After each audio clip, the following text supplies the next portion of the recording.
Welcome everybody to the Onward VR Master League Season 13, Week 8. My name is NightFiree with 2 E's. We are in store for a intense, high-tier Onward gameplay session tonight between Proteus versus Animal House, 2 teams in the Master tier. Proteus currently ranked 7th and Animal House ranked 5th in their division, and I think we're in store for obviously a pretty dang good game. Proteus, new to the league this season, but the players are not. You'll see familiar names like Peas Gaming, Lord Beardsteak, names that have been around in VRML in some cases for quite a while. Ring Monster playing in the leftovers since season 11, and so there is some experience here in the Proteus team. And Animal House, obviously, a squad that's been around since, season 4 in the VRML, so years almost at this point. Yeah, definitely years at this point where they've been in the VRML. The captain there, F. Lipinski, leading the charge for that Animal House team, and really the same 5 that they've had since their inception. Green Theft, Nolamite, Quokka, and Hex, and certainly their roster has changed over the course of time. Mobstar, Silent, and Willow on that roster as well, but also it's been one of the few that has stayed pretty consistent over the course of time, so interested to see what we get in this battle here this afternoon. Let's take a look at the pick bands. For those that don't know, this is Onward. It is a best of 5 versus 5 military simulator, search and destroy style objectives. The home team bans a map from a pre-selected map pool at the start of each season. The away team bans a map from that same map pool, and then Proteus, being the home team, gets to pick the first map and where we want to play. And so there's a lot of strategy and concept and thinking that goes in between these teams around, is Animal House good at this map? Are we better at this map than them? They look at the percentages, the win percentages, the stats that are available on the website at vrml.com/onward, and they decide what their best chance of winning is and where. Map 1 for this series is going to take us to Downfall, one of the more open range maps, and I think we're just about ready to hop in. Let me take a look at the rosters. Now we're still waiting for Animal House to populate, which does give us some time to still chat a little bit longer about the concepts here. Is again, 5 versus 5 military simulators, search and destroy. The attacking team, I kind of skipped, has to go and attack the objective, plant a 7-digit code, type in a 7-digit code on a tablet that's on the back of their body, and secure 2 points if they can do that. Otherwise, the defending team is trying to prevent that. And so the core concept is something you're probably pretty familiar with a lot of other standard search and destroy style shooters. And in particular, this matchup should be pretty exciting because, again, these 2 teams are at the top of their division right now, really playing some pretty good game. I mean, Proteus have only lost 1 match this season. Animal House have, or 2 matches, excuse me. Animal House has suffered, I think, 3 losses. But I think that makes them a little bit tougher, honestly. And so I'm curious to see what kind of battle we get here for this first map on Downfall. A little bit more open range, one of, if not the largest maps available in that map pool selection. So definitely going to see some sniping and some, I would imagine, good utility use. Maybe even some aggressive plays. We've seen some pretty quick caps come through on Downfall as of late. Teams are really trying to hone in faster strategies for that map. And while we do wait for the Animal House team to hop into the lobby, still 1 more to go, we can chat quickly about the Stack Up Tournament of 2022, brought to you by ProTube VR and casted live here on VRML channels amongst other platforms. But this tournament, this charity event, starts September 3rd and 4th. Registration is open, closing relatively soon. I believe it says it's open until 9/3 here, but based off of our other graphic that we have here, which includes giveaways, if you enter into the bracket now, you enter into this giveaway that's going on. A ProTube revolver, that's haptic feedback on your pistol, and a HyperX kit there, the mouse, the keyboard, the Quadcast S that I'm using here. You enter in to get you enter into this giveaway when you sign up before the 27th. So while registration is open all the way until next month, the 3rd of next month, so, not really, but until next month, you do want to get in sooner than that to try to get into this giveaway. You can find out more info about this tournament by going over to vrcharity.net. Pretty easy site to type in, and you register your team, sign up for the event there, and get involved in what should be a pretty fun charity event. I mean, I think some good teams already lined up here in that event, and the beauty of it again is if you there's multiple tiers here. So if you are a new team and you want to play in a fun tournament in Onward, there is a lower tiered bracket.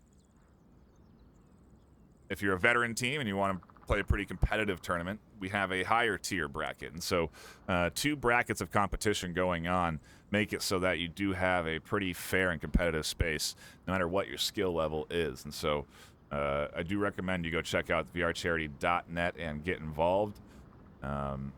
We need more signups, plain and simple. So get over there and show some love for that.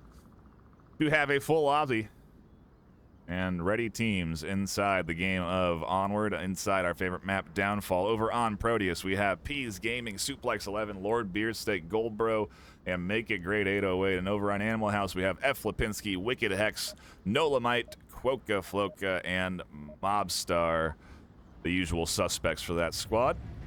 Let's dive into round number 1 and see where and what kind of action we get here to kick things off. Looks like Proteus getting a quick spawn. Oh wow, we haven't had this objective in quite some time. We actually are on a northeast objective. And so there is 1 quick spawn available for the Marsoc squad on this objective, but Proteus didn't get it. And so instead they have quite a long walk to get up to the north side and potentially attack onto this objective. The trouble, of course, is the position that F. Lipinski has taken up, as there'll be a big threat out the window on anyone that is trying to approach. The callouts are there, and Lipinski does take shots on a Beardsteak. More shots coming in from the side. There's a nice little pinch going in here onto this north team trying to push. They've identified this offense now. I wouldn't be surprised if we see a little bit of extra aggression as you see a nade come over there in the distance. We'll on board Quokka as they do charge forward onto Lord Beardsteak. Suppressive fire coming in from the north building, but they made it past.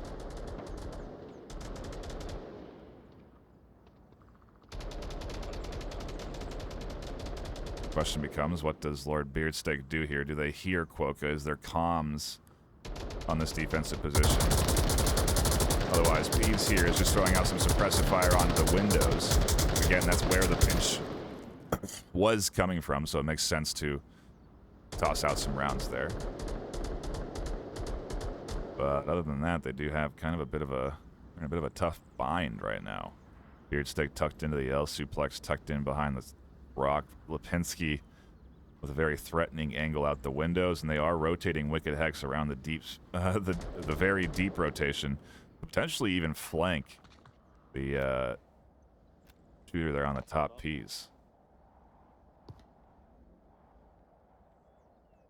Beardsteak's thinking about pushing up. Lipinski's no longer watching those stairs, but I imagine Quokka does have comms.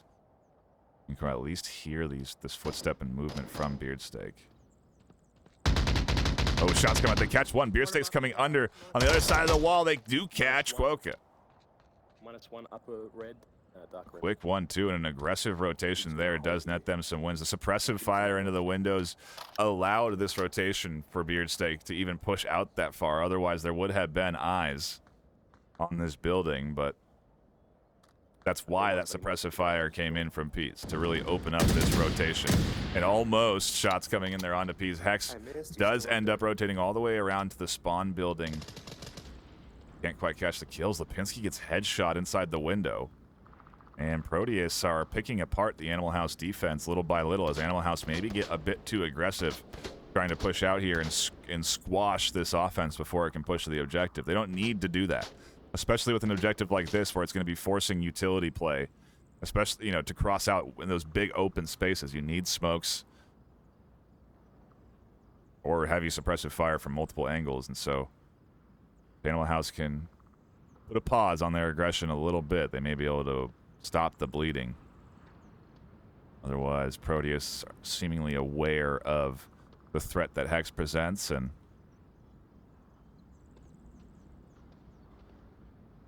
I'm trying to find where the fourth actually is, because, oh, they have rotated off the roof. They managed to get outside. Hex is going to get, Peace is going to have an angle on Hex here very shortly. Very nice rotation there from Peace. The long angle connects, though, from Nolamite way in the distance, so it's a 1-for-1. Mobstar and Nolamite holding the objective space. We'll go on board Mobstar, as they are certainly looking for a kill here, looking for shots onto the cross from Suplex. But the utility is coming in, and Proteus only have 2 minutes left to work with. They have to start moving soon. Shots through the smoke, and they do connect onto the head of Suplex. Big kill there. Mobstar not detected early here. Lord Beersteak does have an eye on it. These shots do come in. Goldbro does go down. A big pickup there from Mobstar. A really excellent transfer to net them 2 kills now, and Lord Beersteak finds themselves alone with 1:30 left. Utility dissipating now, and so what is their plan?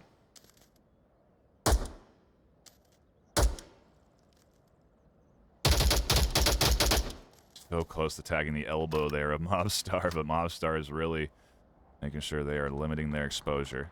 I'm going to throw a bit of utility out. The flash comes in. I wonder if that did catch Beersteak. I don't think so.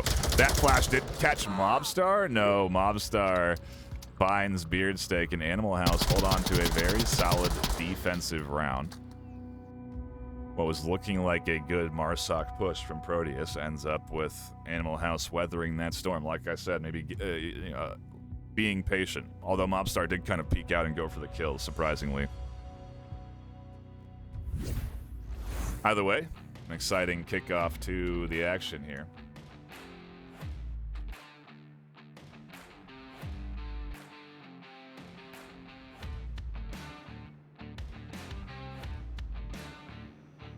We'll be talking more about that charity event as well throughout the course of today, but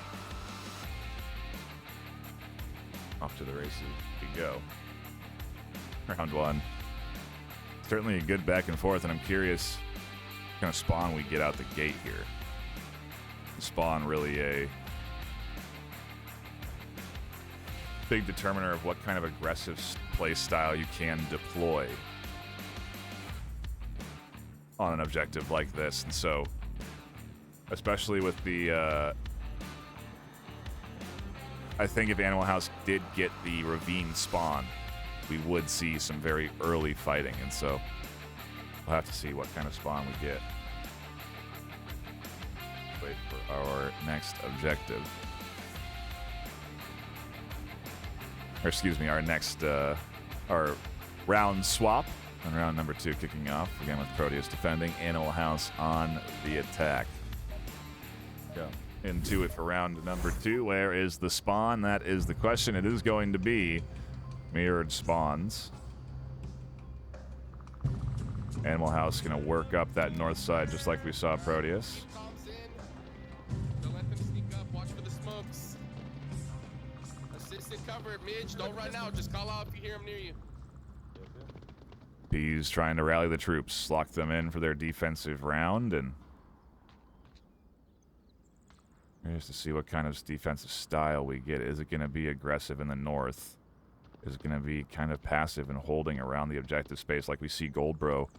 A pretty far back angle. It is actually looking for the ravine spawn, which I do like. And Pease is going to get aggressive here up in the north, peek out this window, maybe catch a rotation or two.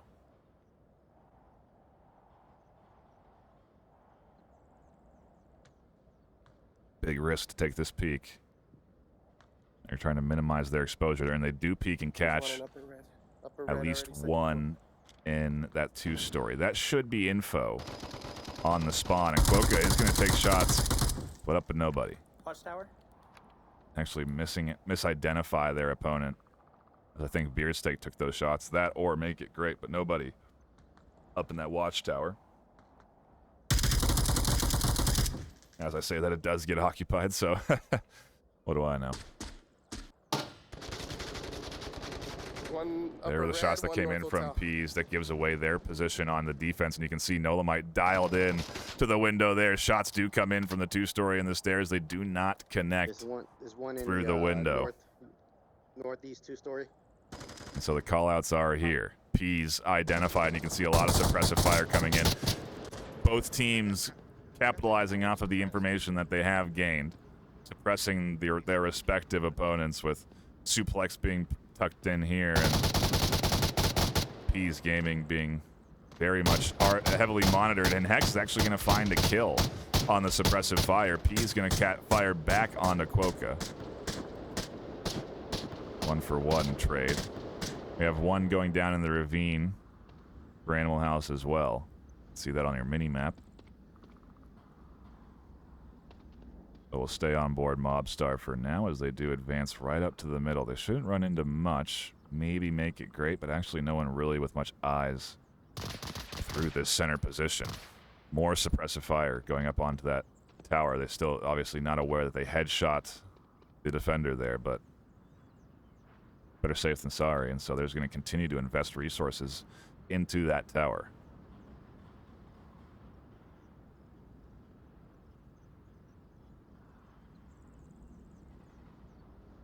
I think it's Lipinski who's over in the ravine, making sure that the tower is in fact clear so that they can push up from this side. More suppressive fire coming in.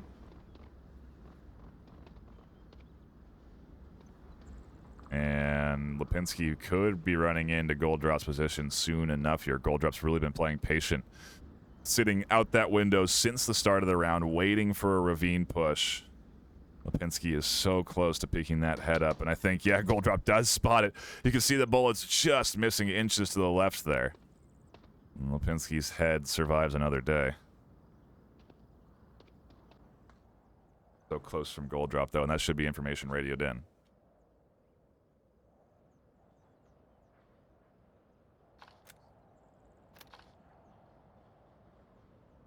If you are just tuning in, you haven't missed much. Round 2 of map number 1. The series just beginning, and so you made it in time, I think is the best way of saying that. Oh, Peas catching a big kill there. A nice shot onto Wicked X, trying to rotate up to the tower. Wonder, though, if that will give false confidence in Goldbro that maybe that was the kill from the ravine, since Lipinski was also potentially pushing tower here, and you can kind of see Goldbro, still eyes on the ravine, and so Lipinski gonna have a tough time pushing forward unless they minimize their... Yep, they cannot expose themselves there. They can push the tower uncontested here.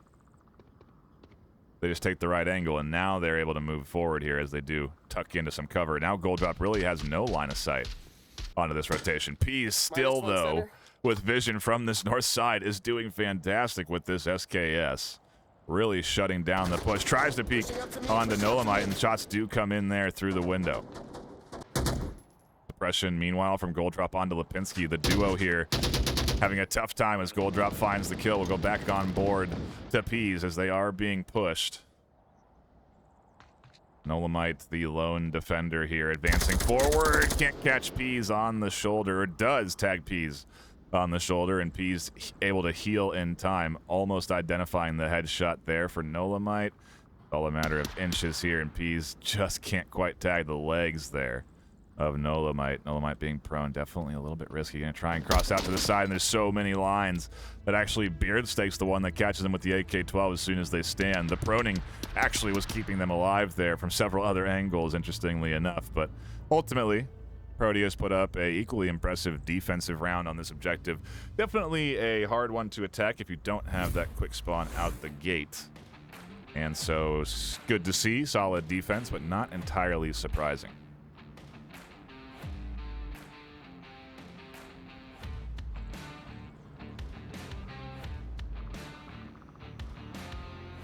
Again, a shout out to the folks that are tuning in here. I see Geno Trades chilling. Appreciate you stopping by. Also, Haywire Bubble throwing that one in chat, representing themselves, I guess. Appreciate you all stopping in, hanging out, and enjoying your time here this afternoon. Tell your friends we should be in store for a pretty dang good match. If what we're seeing already is an indicator, I anticipate some solid defenses, some very disciplined defenses here. Maybe some counter-aggression attempts, but I don't think entire investments in counter-aggression. Maybe investing 1 or 2 players to do something out of the ordinary, but still maintaining their control over an objective with at least 4 to 3 players. So we'll see what we get out of both Animal House and that strategy. I more anticipate out of Animal House truly than anything. So we'll have to see. Just with how the defenses there played out, Proteus definitely taking a more reserved style. Granted, they did have one forward element with that north push with the SKS coming in from Peas, but very reserved. Goldbro's position in particular, holding the ravine for the entire game. It pays off at the end of the day. That discipline does work, and it is why I'm leaning into the fact that we may just be having Volk rounds here today. As we do dive back into it, new objective, round 3, swap sides, Animal House defending, Proteus attacking. And there's a bit of an interesting moment here that's going to happen when Animal House roll out where Proteus could push up and get aggressive, but they're not going to go on that early hunt for any sort of rotating on defense. And so choosing to minimize exposure out the gate. We'll have to see how Animal House defend. They identify this spawn and when. Otherwise, it does look like a pretty standard defensive setup. Nothing out of the ordinary. Quokka's watching the South Street technically, but also that north lane. They can quickly turn and have an angle in here. Lipinski is a vital defender here with their sniper, interestingly enough, silenced. But obvious concerns that there could be a defender here, as you do have suppressive fire from Goldbro, just kind of poking and prodding through the windows. It does give away their initial spawn. I don't know that they're that concerned. Oh, and Peas is going to catch the first kill of the game. Lipinski goes down, exposing themselves through another window. The suppressive fire ends up pushing Lipinski to kind of try and find a different angle out the window. They don't realize maybe that they've exposed themselves through another, and very big pickup for Proteus to kick off their Marsoc round. It opens up quite a bit for their rotation here into the south. Should be minimally contested, especially if they decide to go all the way to the ravine. They have this freedom of truly rotating hard south-east around Hex, Nolamite. I mean, no one's even watching the south, really, other than Hex watching the cross. That's the only thing that they have eyes on. Nolamite now has redirected their attention as well, and so Nolamite could potentially pop out and take shots down on that South Street, but definitely a lot of attention was focused on the north from that early suppressive fire. A lot of attention now, though, has been shifted to the ravine. I think the call-out came from Hex that they identified one in the south ravine, and so we're seeing a bit more attention being dedicated here to it. Of course, it rotates back and forth because there are multiple approachers here. And that's the idea. A pinch, 2-3 pinch. 2 from the north, 3 from the south. No, two-story helo. Alright. Floor. Potentially shots from helo or basement. I don't see no one dark room of North Brothel yet. Homeboy moving over there in helo 2-story second floor. He's on the right window.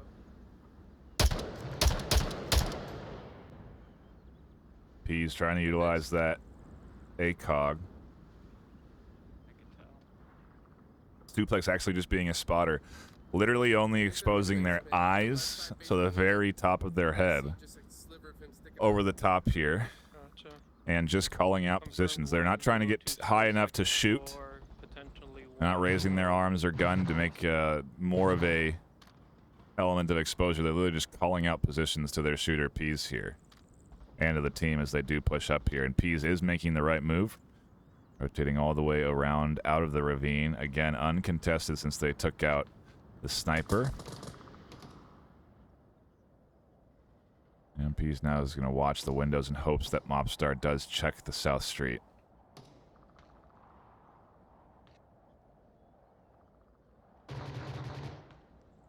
A little bit of back and forth in the north. More than that, as Goldbro does catch Nolamite. Nolamite getting a little bit thirsty for a kill on this north side, as it has just kind of been a lot of poking, a lot of prodding, a lot of little shots through windows here and there. Ultimately, they do get caught out looking for a little too much, and That was the guy who was suppressing. Animal House are down to 3. Peas suplex. Everyone advancing forward here, and Peas is going to be able to use this wall now that they've made it up to the mid.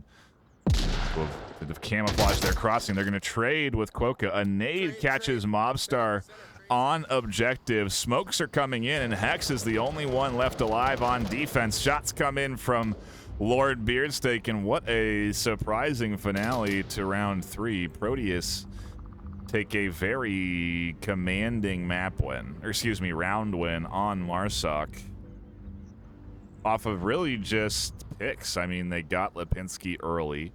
They catch out Nolamite, or excuse me, Wicked Hex, and then there's only 3. The nade comes deep onto Mobstar. I mean, that is a great nade toss. I wish we had seen that. A long distance toss there, all the way from the north side to get behind and onto the objective to catch that kill. And once Mobstar goes down, that's 2 on objective dead, and it's only the solo defender left alive to rotate and prevent any caps from the south side, or really anywhere, as there is a multitude of positions to punch in the code from. And so, at the end of the day, dying like we saw there, probably a better result for Animal House than making that cross alive, but either way. Whew. How high 1774, hello, hello, hello. Appreciate the shout outs in chat. Appreciate you stopping by and hanging out. I also did not address Rufio coming in with that Prime sub for 2 months. Heck yeah, dude. Appreciate your support over the course of season 13. It's awesome. Thank you so much for that. We do have Twitch Prime available.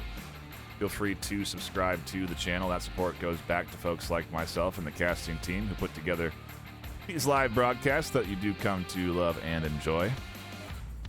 Shout out to folks like Jamie, who's been putting in great time for the EU side of things, but truly all of the casters that have come on have been doing great things. We should be also looking to bring in new casters for the back half of this season, as we are certainly in the back half of Season 8, just barely. And so if you did apply, do be looking for messages on accepting those applications, as we're going to be going through the accepting or denying, I guess. But we're going to be going through those and getting new casters into the fray. So keep an eye out for that as well. Back into the action we go. Shots ringing out early, trying to catch the rotation out of spawn. Ends up up the second 2-story. exposing themselves out of that spawn, but there's a lot of options. He ran to the helicopter. You know, especially with this spawn, they can swing north, they can swing south. It really is a matter of Proteus being ready for the pinch. So we'll have to see what their defense looks like. For now, it does seem a little bit scrambled. Still getting into position there. You see Peas dropping back after getting heavily shot at out the gate. And so I think maybe that suppressive fire did kind of throw off their initial defensive plan. Wall across from that one to your north. And here Peas trying to make it great. Rotate into a better position. This cross is crazy, though, if they do try and make that. Actually, they should be able to, as long as Hex is focused on the tower. Quokka here, though, could get a line. And Makeit's looking for that shot through the window. Quokka comes flying out. Goldbro's there and does connect. Wicked Hex not suppressing the right window. Oh, man, and Make It Great almost has the headshot here on the Wicked Hex. Wicked Hex really not able to identify where the shooter is. Goldbro and Make It so dialed into this window. And Hex has been suppressing the tower the whole time, and so maybe a little bit of confusion. P's doing a good job of calling out these attacking positions, and oh man, see that laser just going over the top of Make It. And it looks like Wicked Hex is going to get out of that 2-story. Let's redirect our attention back over to the other side of the map, over into the south, where we are seeing some action unfold. Heavy's fire coming in between Nolamite and the likes of Suplex. On the top of the stairs in the middle, Center Hotel. Dolomite definitely looking for that center hotel defensive position. Suplex, though, is going to live, and this cross to the south is going to be challenging, to say the least. We do have Lord Beardstick dialed in, and Suplex actually catches Dolomite just over the top. Lipinski tries to get up for the res, but can't get there in time. The suppressor fire comes in and confirms the kill. Floor, potentially one still in the valley or lower dumpster. Proteus again looking good on defense. Quite the start. 54. Very disciplined defense from Suplex as well coming in here, and that's ultimately what leads them to catching such a late angle kill and not getting killed by Suplex's earlier pre-fire through the windows.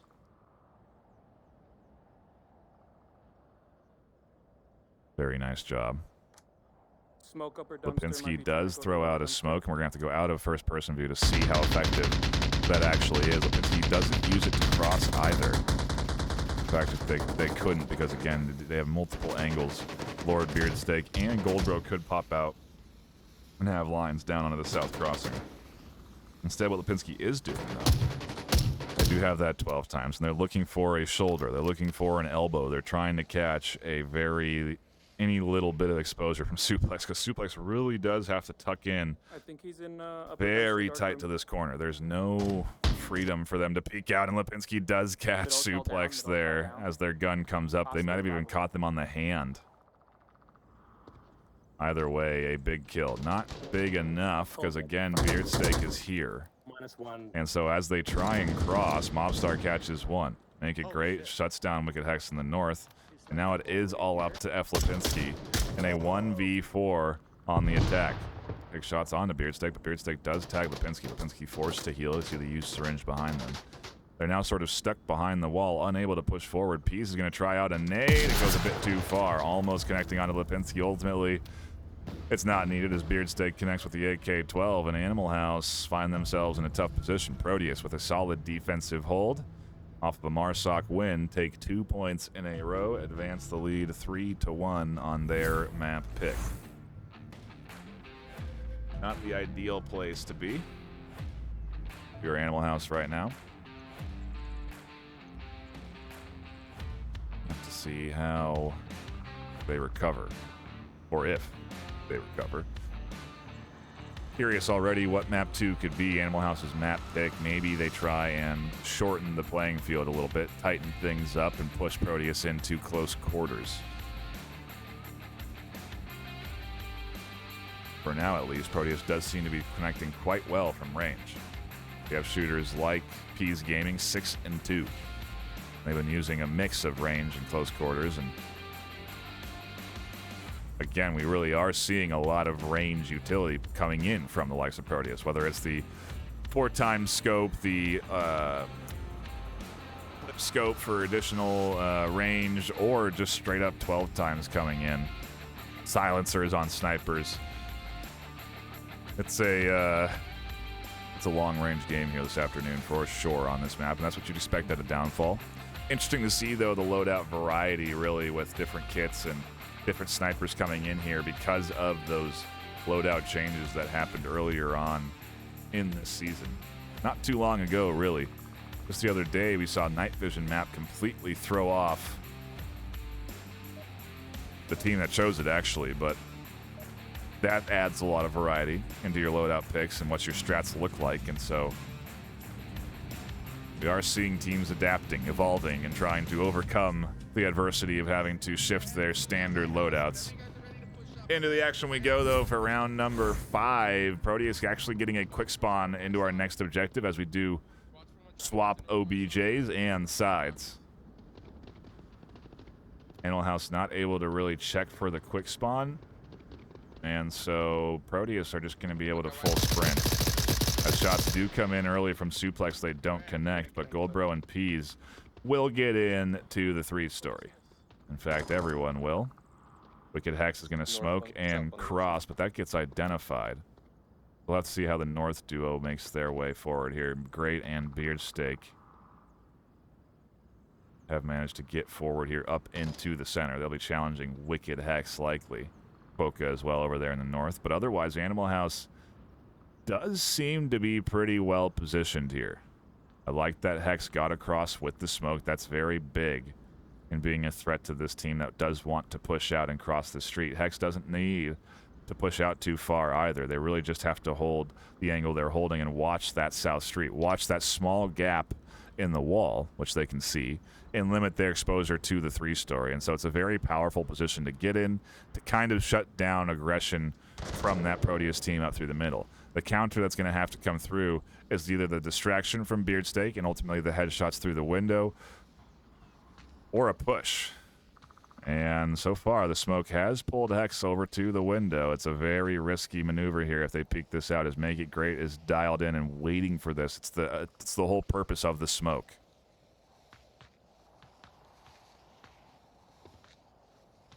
And Hex checking these windows, really trying to minimize their exposure.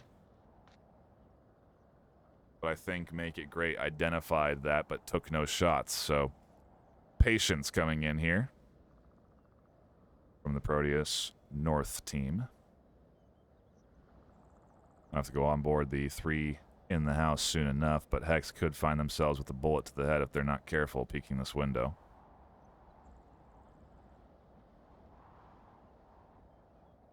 They also are going to actually end up missing Beardsteak on the long rotation.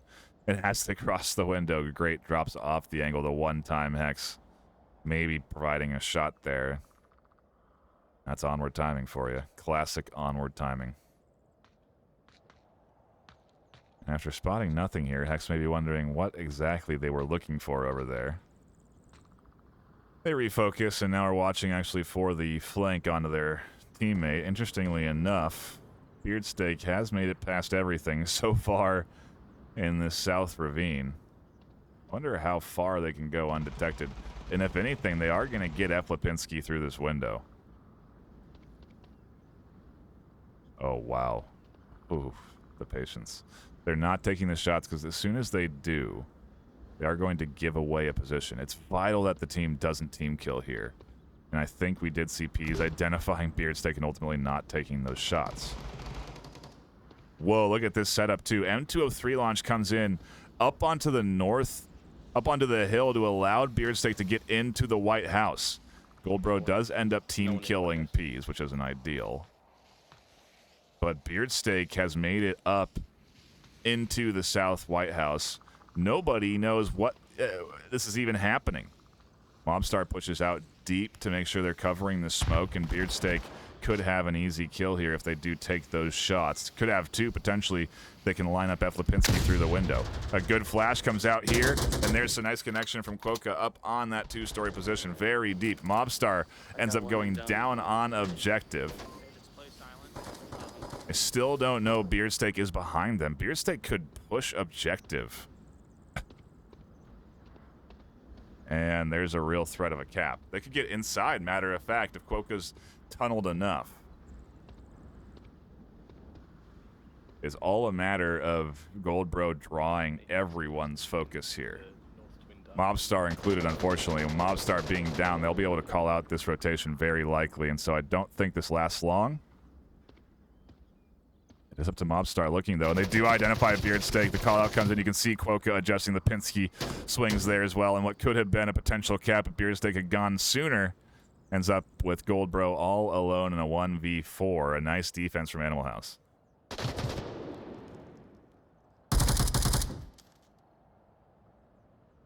Minute 14 on the clock, though. Animal House, excuse me, Proteus, not a lot of time to work with here.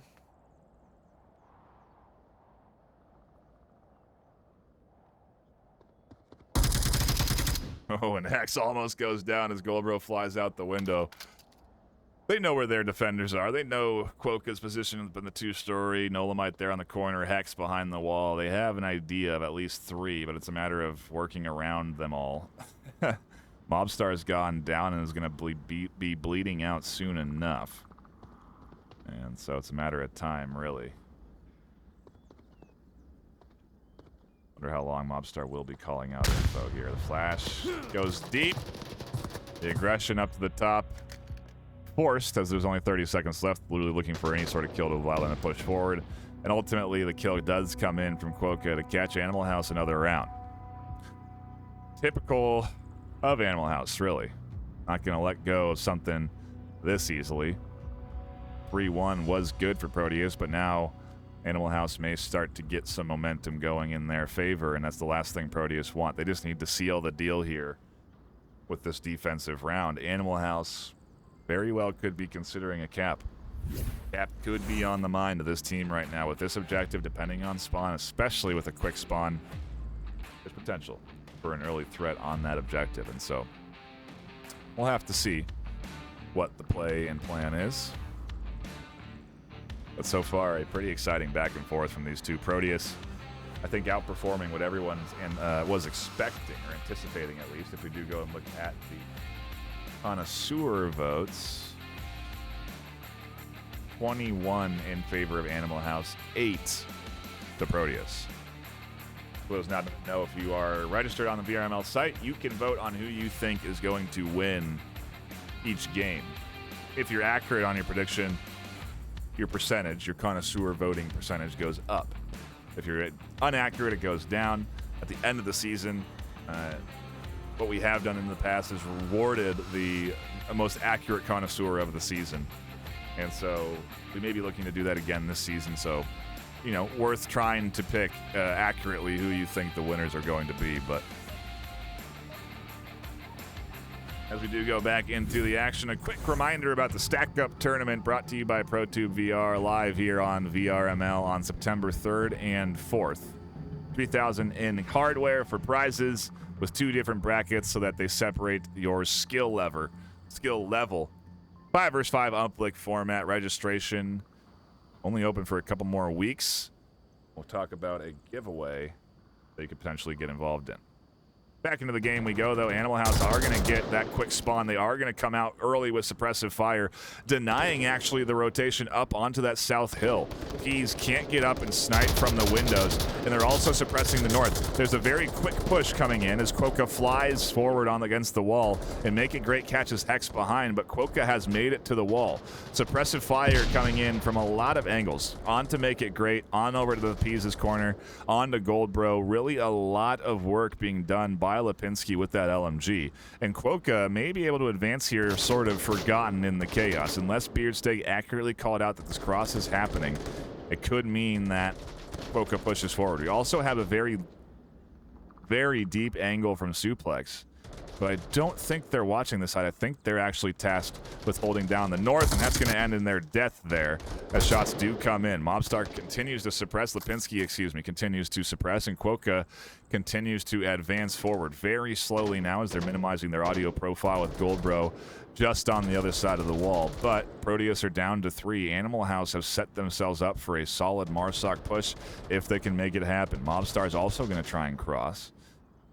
They are going to make it across the gap, continuing to ride the wall. Suppressive fire doing a lot of work here for this team. Quokka is just literally tapping the thumbstick forward little by little to minimize how quick they're advancing here. And as shots come in, Quokka flies the corner. They're going to catch Goldbro distracted. That's 1 kill. They have control on the objective. And as they fly, Beardstick catches them in the air. A huge kill to down Quokka. It does force Make It to rotate to the back, but Animal House get cooled down to 2 very quick. We're into a 2v2. Lord Beardsteak on objective. Make It Great onto the second floor. They have decent control for now. But there is 4 minutes left on the clock, and so we'll have to see what this duo tries to do. Nolamite rotating there, and Lipinski trying to push up, maybe potentially get the res onto Quokka. Someone down, but he's not communicating. And yeah, Quokka actually can't get the radio. Probably. Because they died in air, and so I think as they fell, they can't reach the radio in terms of where it is on the ground. Quite a unique situation. Not a whole lot of times you can be in the air and get killed, but especially in a game like Onward, but there it is. And he's going to take control of the bottom floor. That'll give them the ability to suppress onto these objective windows. We'll have to see what Lipinski does. Excuse me, Nolamite does on the rotation. Lipinski again just holds down this 3-story. These two trying to coordinate their efforts. Second floor objective building. Unfortunate, too, that Quokka isn't going to get any info out to the team, because they can't hit that radio. But the call out on to make it pushing up onto the second floor is here for Nolamite, so they're very much looking for the picks through the windows if Make It does decide to get a little bit rotating, and that smoke does push Make It out onto the rotation. Nolamite sees it in the window. They see Make It through the door, but they can't land the shots. Those shots don't connect either. Make It survives, as Nolamite now has to push in for a little bit more cover, 3/4 to look out the window. That could have been a perfect play with the smoke forcing that rotation. But it's still 2v2, and Make It is still alive on objective, which is still forcing Nolamite here into caution. Another smoke comes in. That one actually looks pretty good. Likely to actually blind Beardsteak. Lipinski ends up with an opportunity to advance onto the objective. The trouble, of course, is they don't have Nolamite. Quokka yelling out for a res, and they go down now. They bleed out. So Lipinski isn't going to get this res, and if they're distracted looking for it, they could go down to make it great. They also go down in the air, flying off the edge, both getting shots in there. Amazing that play happens, but they can't get to their player in time to get the information on where these two are, and so Nolamite finds themselves in a 1v2, and I believe they just got identified by Make It out the window. With a minute left, we'll see what they can orchestrate. Potentially catch the side of Beardsteak if they're fortunate. I think this is probably the best opportunity for success for this Animal House team, for Nolamite here in this 1v2. Oh, they still have an M203 as well. I think it's just a smoke, though. That goes to the window. Beardsteak peeks, and the headshot comes through. Proteus take map number 1 against Animal House. Solid defensive hold to wrap things up. The M203 just on the wrong window, really. Either way, though, an exciting map 1, and as predicted, map 2 takes us to a little bit tighter quarters, with Bazaar being chosen by Animal House. I think it's here that I anticipate a little bit more pace from Animal House. But, of course, the question being, how will Proteus play here? You know, they did well on downfall, patient, long range, doing good with picks, and ultimately holding down on their objective. Do they throw a little bit of a different pacing here as well, because the map obviously changes, and you know, your style of play changes. You're not going to be taking necessarily your 12 times. You know, maybe it can get picked if you want to cover the long street, but not going to see a whole lot of sniping, I would imagine, on a map like this.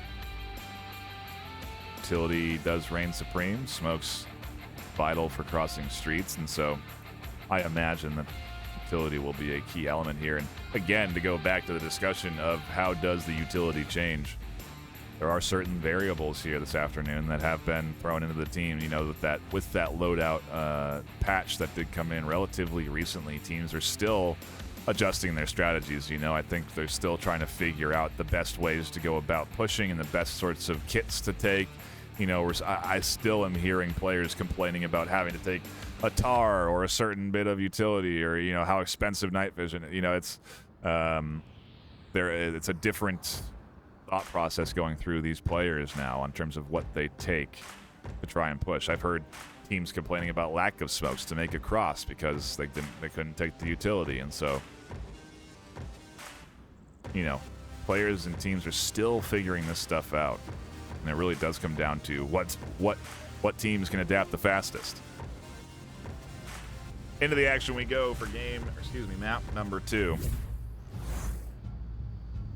Our first objective of the day is going to take us over to the tank courtyard. And we'll have to see how the likes of Proteus defend. We kick things off with them on defense, Animal House on the attack on Animal House's map pick, round number 1.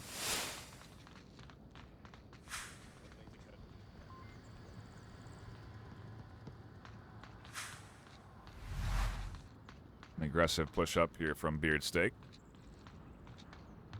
Actually setting up a C4 placement, interestingly enough. I feel like I don't see very many C4 on Bazaar, but I do like to see that come in. Meanwhile, Animal House utilizing this Bazaar to minimize their exposure, but still push up pretty quick. And Lipinski's going to catch a huge kill on a suplex. That defensive position really shuts down the ability to properly push up through here.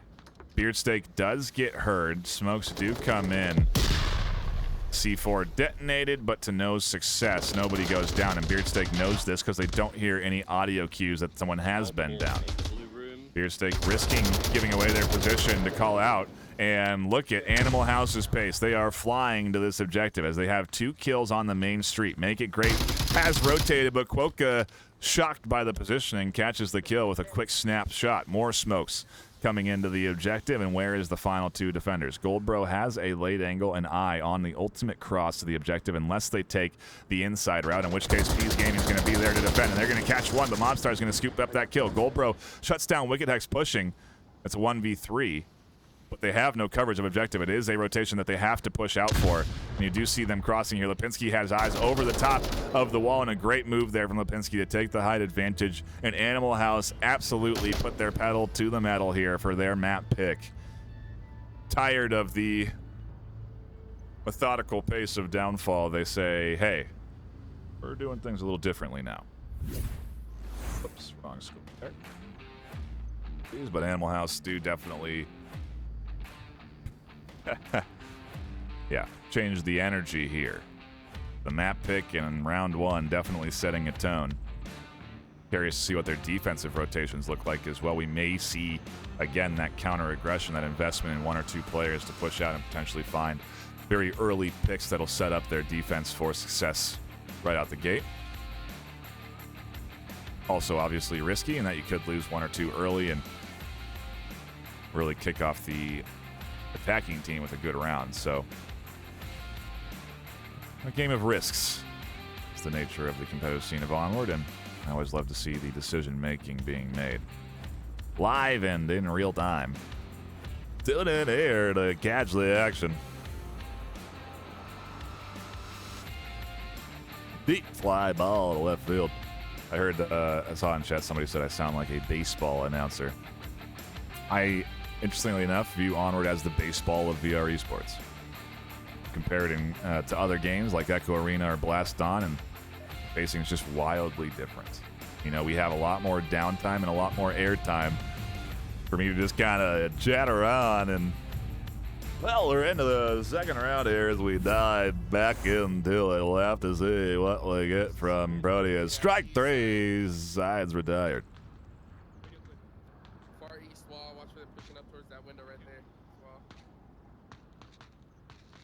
Going to be a quick spawn out here for Proteus.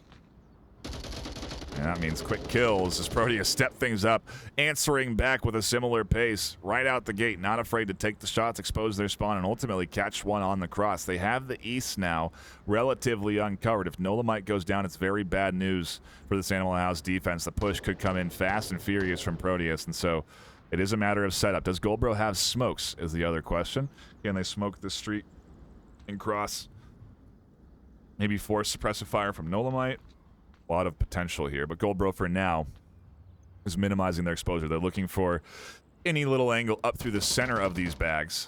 And Lipinski's getting aggressive, or at least counter-aggressive as they catch Peas trying to push into the blue room. There'll be a threat for the duo that's still left to push up. Duplex and Lord Beardsteak. We have to keep our attention split here as... There's one in the... Again, pushes coming in from the east and from the center. Nolamite still patiently waiting for the cross, and Goldbro's going to take a peek. That's going to cost them a little bit of HP. They're likely going to have to syringe for the heal. But information gathered, make it great. Maybe looking for that peek out the shorter angle to catch the kill. And really what they should do is coordinate their efforts here. Goldbro should peek at the same time that Great takes the short angle. And as soon as Nolamite stops firing, Goldbro does cross. Only one smoke invested to get them there. Make It Great's not going to peek out, and in fact, they can't peek out because Mobstar has vision onto that side, and it is going to be up to Goldbro to get rid of Mobstar here, and Make It Great actually catches the kill as Goldbro draws the attention. Nice teamwork there from Proteus. They find another onto the Animal House defense. 4v3 now as Nolamite rotates out of their position. Where is the rest of this attack? Maybe up to Lipinski to sort of shut this down. Goldbro and Make It Great have on objective control, which is very dangerous. Actually, who has coverage? Lipinski? Lipinski has very late coverage. Nolamite pushing up through the middle here. They're going to be out in the open for Lord Beardsteak to do their shots. The back of Nolamite there. Wicked Hex on a big rotation almost gets caught out. That would have been the end of this defense for sure, as it would have been a 1v4. Right now, though, I imagine Proteus looking for an opportunity to set up for a potential cap. Those shots do go through the wood, nearly tagging Wicked Hex in the head. Great does try to cross out, but Lipinski is there, and Lipinski actually catches the double, a triple on the objective. Now who's defending? Wicked Hex, the lone one left against Goldbro in a 1v1. Animal House have survived the attack. A big triple kill from Lipinski to keep them in this, and now Wicked Hex gets out into the open, and Goldbro's going to catch the kill. Proteus take back a Marsoc round. Great energy, matching the pace and ultimately tying things up. We're into a good series. We've been into a good series. Downfall has been great, and now Bizarre equally impressive.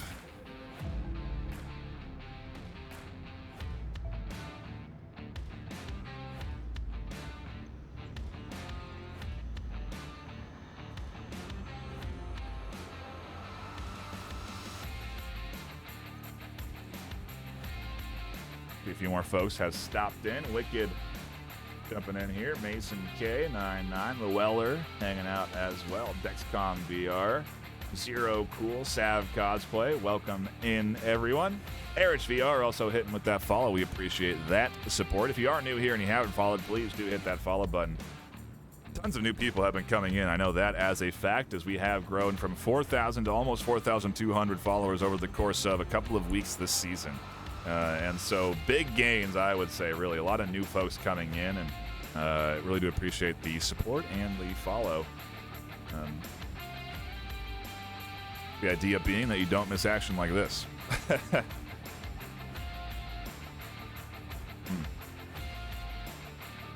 Bizarre, though, certainly delivering. Before we get back into it, a quick reminder about the upcoming giveaway for that Pro2 VR Stack Up tournament. If you sign up before August 27th at 2 p.m., you get entered in for a ProTube revolver and the HyperX kit that you see here in front of you. That means haptic feedback on your pistol shots. Definitely a sick attachment that you do want to get your hands onto. So do, if you have the opportunity, sign your team up. Do it before the 27th. You have another week after that to technically still sign up, but you're not going to get a chance at this giveaway. So don't miss out onto it. Back into the action we go for round number 3. Animal House versus Proteus. New objective takes us over what could be a pretty quick bit of action here. Animal House have already set a fast pace. They already identified P's crossing. Quokka is out here, and they actually catch the first kill on a cross with no smokes. Oftentimes, you'll see heavy smoke application that draws the attention of the defense, but they actually end up going in for no smokes to intentionally avoid that attention. Suplex comes flying in just in time to catch out the push up through the middle, but that was a very fast rotation from Animal House out the gate. Smokes are on objective, and Goldbro's making sure no caps are coming in. Where is the push is the question, though, as these smokes are out and nobody's crossing the street to advance forward.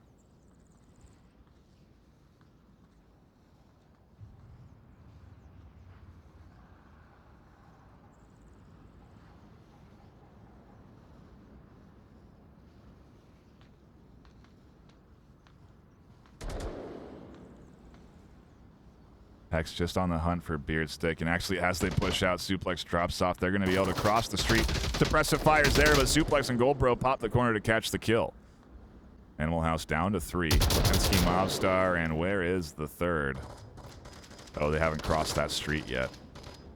You see on your mini-map there.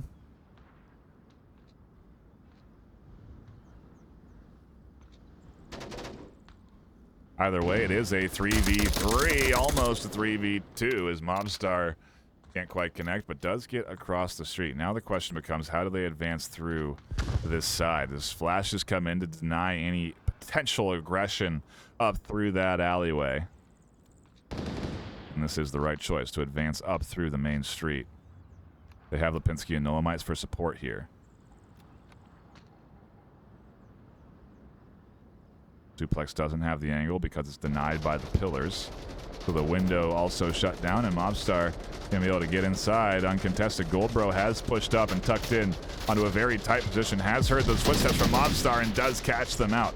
That allows them to rotate back to the objective. All that suppressive fire suppressing folks in, but ultimately key kills coming in to shut down the attempt on the objective. Nolomite's going to try their hand next.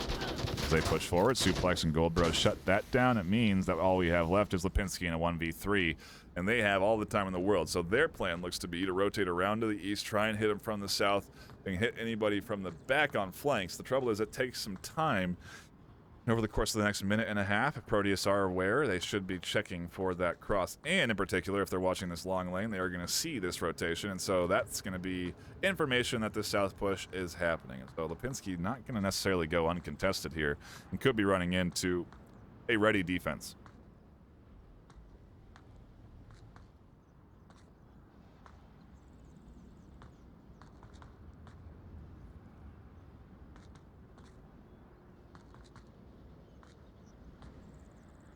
What I do like to see, though, from Proteus is no heavy commitments.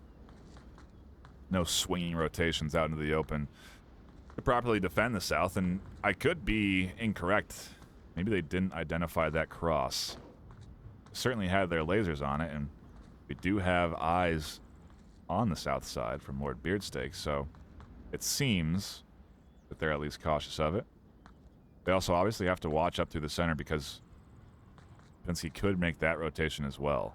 But this was the whole point of this rotation, was to get up here into the south, try and catch the flanks, try and catch one. There goes Suplex. 2 minutes left. I think this is the right move. Drop back, go all the way back, rotate back into the center, and then push out from the middle. Try and keep this defense on their toes. The trouble, of course, again, is going to be Beardsteak's position. If you get too close, they will hear this cross, and so Lipinski is also aware of this. You see them on this rotation taking it deep, so that Beardsteak doesn't hear this. They're going to rotate wide around these walls so that Beardsteak, again, doesn't hear this. And right now, they could potentially find the back of Goldbro not ready for this kind of rotation.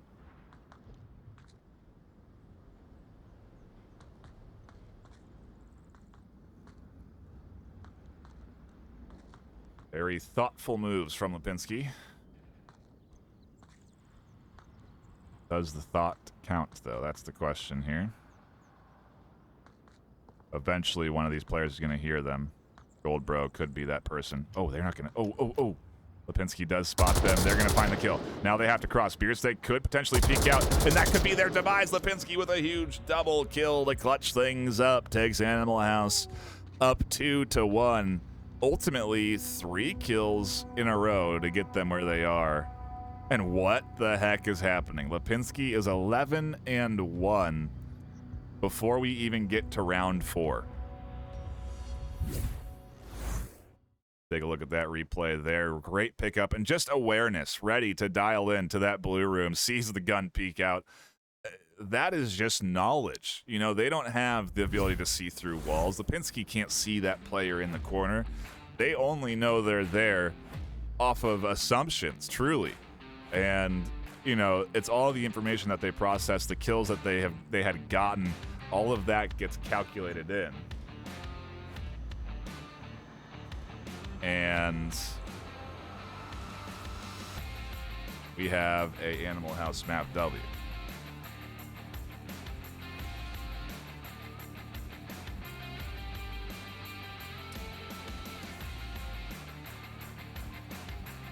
More folks stopping by. Again, do check out the ProTube VR charity tournament if you haven't already. You can find out more info at vrcharity.net. Sign up there as well and ultimately play for a good cause. What's better than that? Playing your favorite game and helping charity out. Seems like a win-win for me, and getting a chance at some prizes. I really don't see the downside. Get involved, sign up if you haven't, get your team registered. We're going back into the action for round number 4 as Proteus looking to bounce back from a big clutch round from Lipinski. Same objective, same spawns. A little bit different initial approach and defensive setup here. I don't know that we're going to see any early action. Maybe Wicked Hex if they continue this sort of aggressive play style here.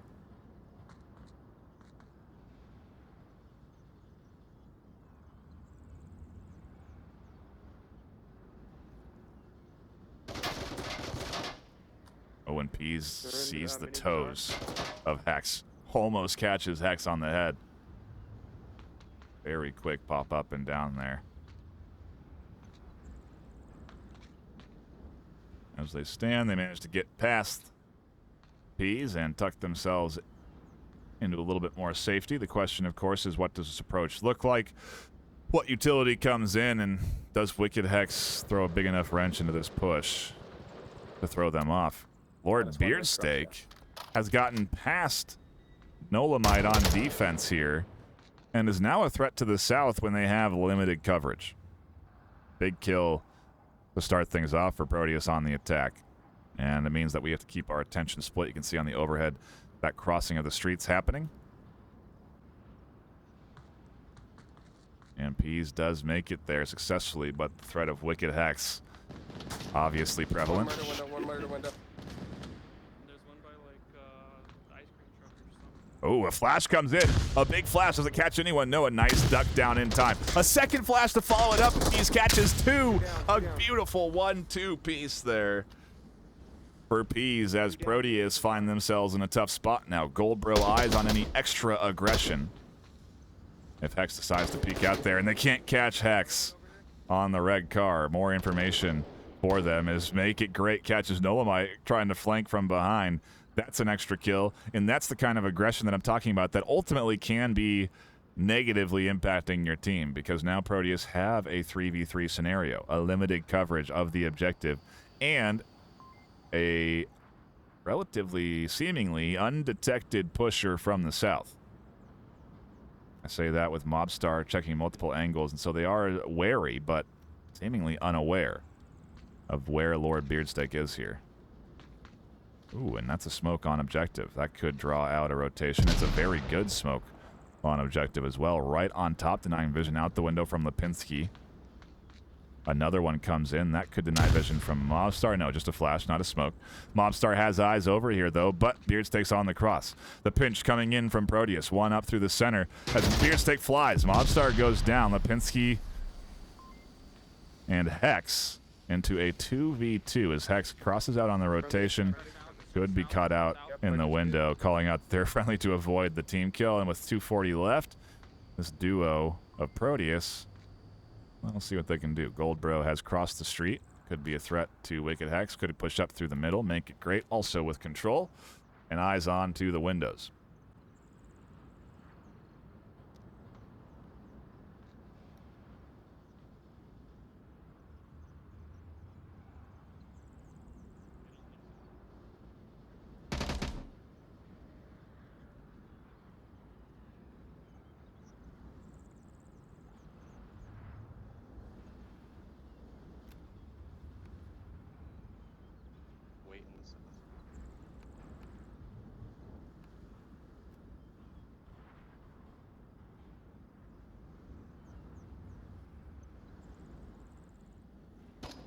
Ooh, and shots do come in from Goldbro. They don't connect, though. Make It Great catches Hex on a big rotation, trying to get aggressive. And now Lipinski is alone again with the clutch on their shoulders. They've already managed to do it once. Who's to say they can't do it again? Not necessarily as big a clutch here, but more important.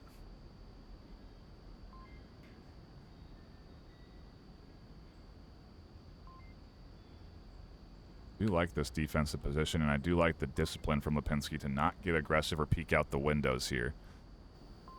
Really forcing Proteus to push and come into Lipinski's zone. Force utility use, and Goldbro may not have much left once they do have to crash the objective. Make It Great is on the corner. Lipinski very patiently waiting for this, and a counter swing could net them the kill and avoid a trade, which would get Proteus the W. So right now, Make It Great could potentially just trade down with Lipinski and lock in a round win. Lipinski has to counter swing, and they do catch Make It Great unexpecting in the doorway. The question now is, do they know where Goldbro is?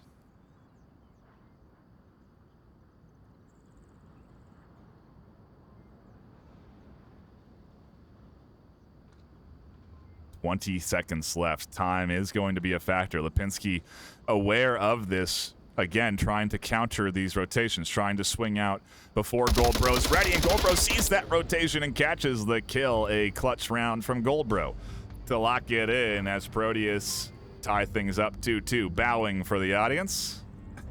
We do appreciate the formalities.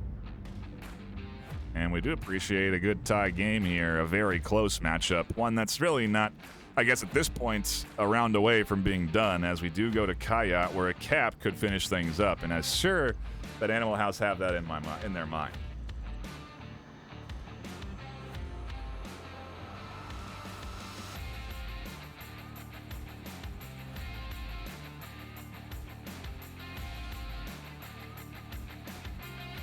Taking a look at folks in chat. Wicked asking if I am casting the charity event. I do intend to be there for to cast some of those games. I do believe that community casters and the... Oh, I'm blanking on the name. I'm so sorry. Something casters. Sorry, I'm forgetting the name. The group of casters that do community casting as well, I think they'll be getting involved. And Outcast, I believe. Outcast Studios? I don't know. I could be wrong. I don't think that's it, actually, but it's a good name. Anyway, I believe there's going to be multiple people covering games, but yes, we do intend to have games live here on this channel when that tournament does happen. Likely to be focusing on the higher tier, so if you are a new player, you will still get casted by those community casters, but just not likely to be on this channel here, unless we, of course, get a handful of VRML casters to join in on the fun, which very well could be the case, as we are looking to add in some new casters this weekend, so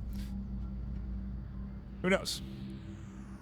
But yes, we do intend to cover games live on this channel.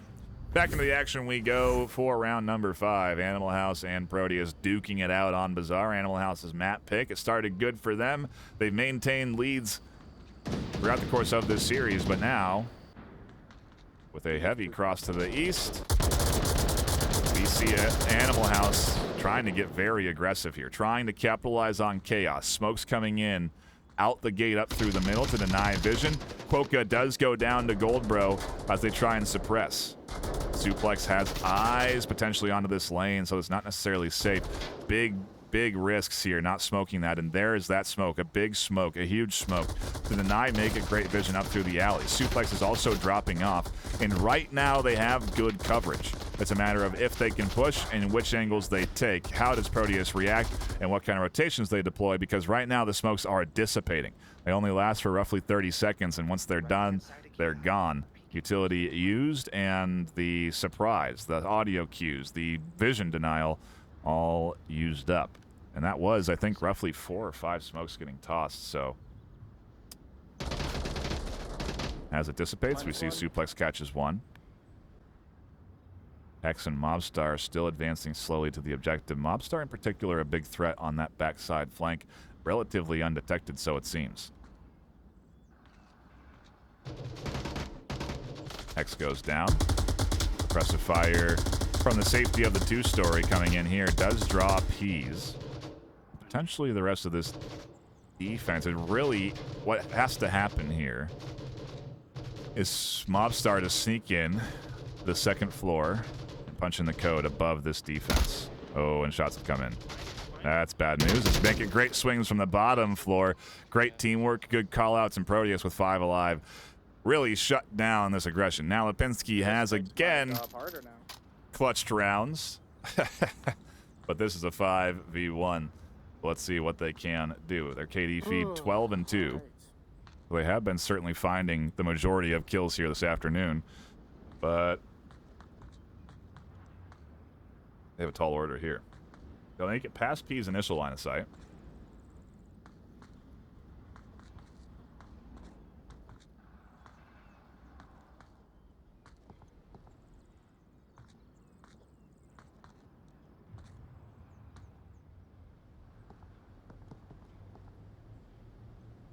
Ooh, and they've pushed into the den. Good job. There, the snake's den is Goldbro and Peas had eyes on. And Proteus go up 3-2. A round away from taking the series against Animal House. If they do, we still play out that third map, as you know, so that we can determine how many rounds are won and lost. And in fact, Animal House could potentially win in rounds if they end up losing this series on this map. And so it's important to play that third map out because those rounds won determine how much a team goes up or down in rank for that particular win or respective loss. And so, again, every round matters. But we're not there yet, as we do go to set point. Animal House have an opportunity to defend on Kayat. They can shut down Proteus' attack, then have ourselves a round 7 decider for game 2. Where that objective takes us, likely to be, I guess it could be east or west. There are 2 remaining available objective spawn locations. Or I actually haven't seen it in the southeast in quite a while. Could be there as well inside the bazaar space, but still have one more round on Kaya. Kaya not necessarily the easiest to defend, but we did see Animal House try to get aggressive, and that got shut down. And so, if your plans don't work, things can go bad just as quickly as they could go well. And so right now, we'll have to see what Animal House can do, if they can slow things down a little bit on defense and grab themselves a round here. A great series so far. Proteus in the lead in that set point, though, so a big test for the likes of Animal House.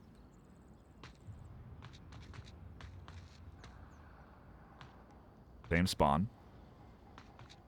Not as aggressive on the crossing. We do still see early shots, though, and One west. I stand corrected on the as aggressive, as the smokes are coming out up to the middle here as well. Oh, just one. Smoke and nade from Make It Great. P's not following up with any extra utility. Otherwise, they have managed to make it past the eyes of Nolamites. And if they rotate far enough east, they'll be able to get all the way around them.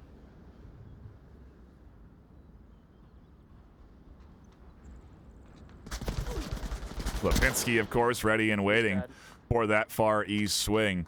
Not often you see a defender tacked into this side of the wall, and so big moves there from Lipinski to shut down Proteus aggression. Nolamite comes alive on their defense position, taking out Peas. And that is 2 to kick things off. A counter flash comes in onto Beardsteak. It doesn't quite catch them. Nolamite is able to draw the gun in time, and it's a trade.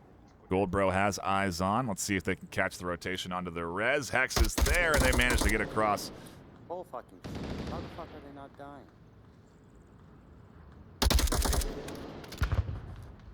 Laggy fucks. Make It Great catches Quokka, trying to push up through the middle. Goldbro's going to try and cross here, and Hex rotating around catches the kill. Proteus down to just 1. It's Make It Great in a 1v4. A very aggressive defense, rotating heavily to the east, though, and making it very loud. Could open up an opportunity for Make It Great to catch a kill or 2. Hex goes down there. They're going to try and drop back and take cover for a reload, but Mobstar with a great pop-up finds the refrag. We're tied 3-3. We go into round number 7 of game 2. Animal House now on the attack, and we go to the west side, which I think is the harder objective to hit. And so Proteus with a bit of a defensive advantage, in my opinion. Lipinski sort of shut down as of late, only finding 2 kills in the last few rounds as compared to their 12 or 11 that they started the first 3 rounds with. And so maybe Proteus can put one final round on the board here and take this thing. Otherwise, Animal House are hanging on by the skin of their teeth.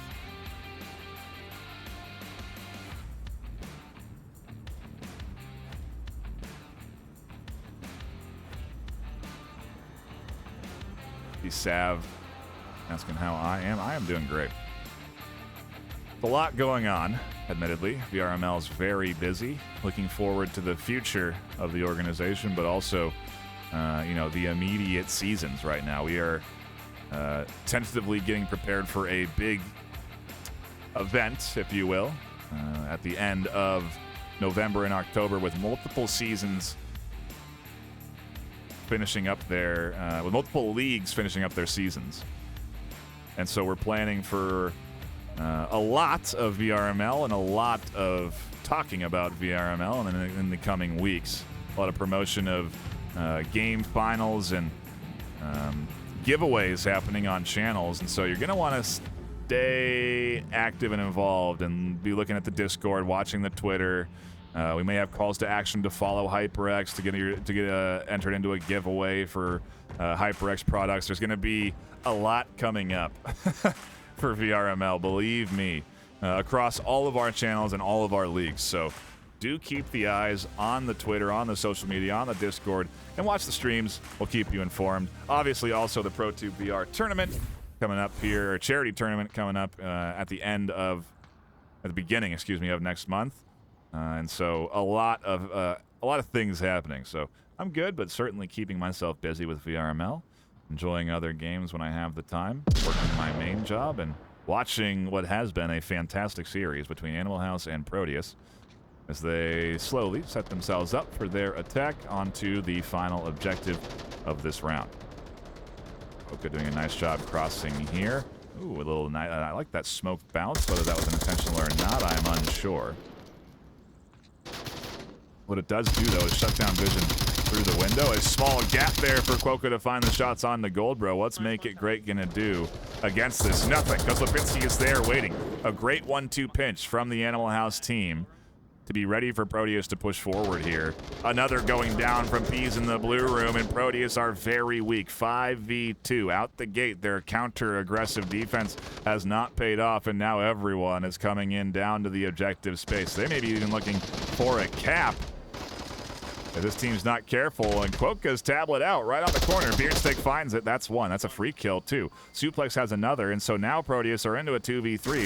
If Animal House play this too callously, it could be bad news. Beardstick detonates for a C4 on Lipinski. Mobstar catches the kill onto the back. That's a big one. Suplex has another up through the center, and so we're into a 1v1. Suplex is going to find the kill, and Proteus clutched the defense in utter chaos. C4s, big kills on crosses.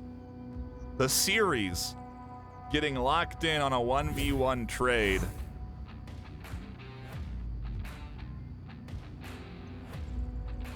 That's quite the finale. Again, we play out round 2. Or round 3, excuse me. And so we still have another map ahead of us. But quite a exciting 1-2 punch there. At the end of the day, Lipinski 14-4, and that may have been ultimately a negative element for the Animal House team.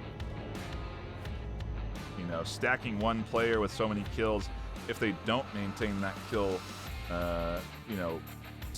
ratio, so to speak, you can see, the rest of the team not getting loose, not finding kills, not really warming up in the round. If anything, maybe even becoming cold because they're getting shot or killed and not finding kills, and in comparison, long rounds are happening because one of their teammates is clutching and surviving. Do people think about this like I do? Does anybody think about it as in-depth as I do? I don't know. But there's a lot of variants, a lot of variety, a lot of variables. Very fun. Our third map, as you see, is Snow Peak, so we go back to range. Not a terrible surprise considering Proteus get to pick the map, but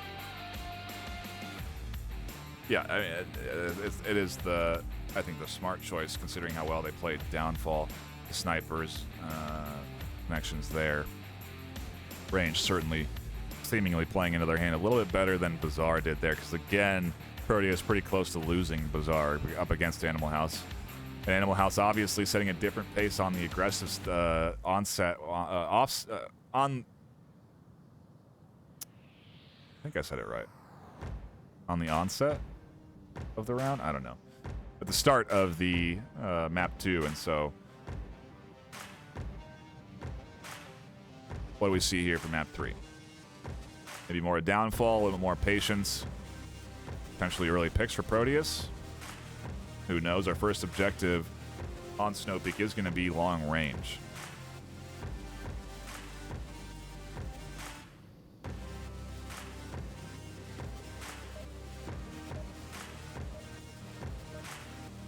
I see comments about the PK match yesterday. I understand in both mindsets that it was a boring game and also an incredibly exciting game. I personally think it was a clinic, really, of just quick and precise gameplay coming in from the winning team. So, you know, I enjoyed it, even though it was a blowout and maybe some found it to be a little bit redundant, but nonetheless fun. Animal House going on the defense, seemingly on the attack here.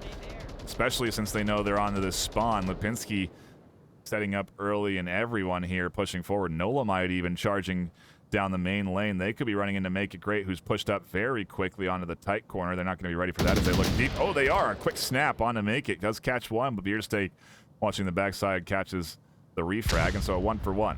Animal House also losing another out the gates as they pushed out to the defense and on that south lake. You can see them down there in the lake, but Quokka here is who we got to keep our eyes on as they're rotating in potentially for the flank on Peas.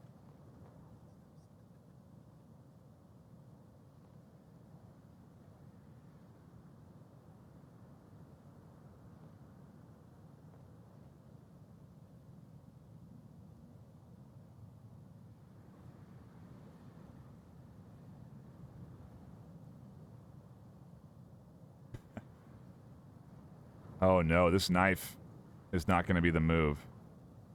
Beersteak's going to have the kill.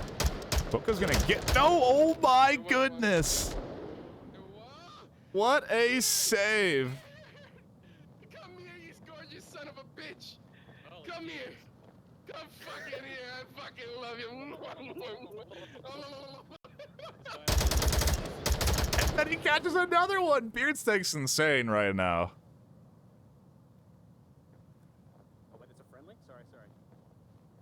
Lipinski is the only one alive on defense. Oh, that is a tough pill to swallow. That is a tough pill to swallow. And the fact that they didn't team kill Peas by catching the kill is impressive as well.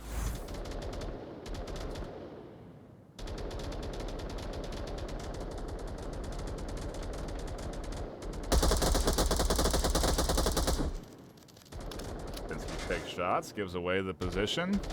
What is the plan here for Proteus? They're in a 1v4. They should know where the defender is. There really is a good chance for them to push up for the cap and put 2 on the board right away.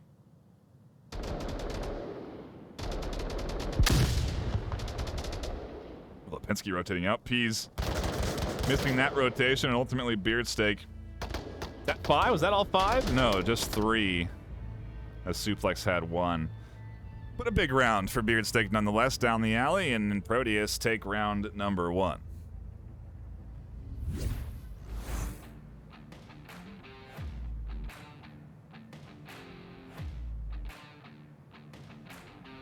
Just watching the finale of that last round, I can't believe it comes down to the trade. But either way, Proteus looking good here. I mean, again, they've only lost 2 games this season. Animal House, in comparison, have lost 3. And they're now taking another W here. Really kind of locking themselves into that master tier. They've lost against other top-tier teams, obviously, with those 2 Ls. But for them to be their first season as a team whether it was a rebrand or not, and with players that, you know, have been around in the league, still, to have the coordination and the teamwork that they are showing here today is certainly impressive for a team that is, again, new technically to this season. So, pretty cool to see Proteus doing so well here at the highest tier, but we'll see what Animal House do on this map as we go back into it for round number 2.